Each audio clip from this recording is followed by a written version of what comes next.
How to use apple cider vinegar for weight loss. How does it work? 1. How to take apple cider vinegar for weight loss. Drinking apple cider vinegar can help you achieve your weight loss goals. Consuming 1 to 2 tablespoons of ACV along with some exercise and a healthy diet is what you need for getting into shape.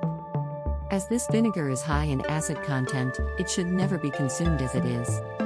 There are several ways for how to use apple cider vinegar for weight loss, which is explained below. 2. How apple cider vinegar work for weight loss. Suppress appetite. The acetic acid present in ACV make you feel full for longer hours, putting a stop to unwanted craving. Regulate blood sugar levels. The vinegar has shown great results in maintaining blood sugar levels and insulin, especially after eating high carbohydrate meals. Lower calories.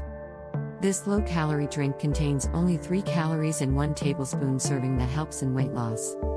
Adding 1 tablespoon of ACV in a glass of water and having it early morning can aid in weight loss. Reduce obesity. Acetic acid is known to suppress the accumulation of fat.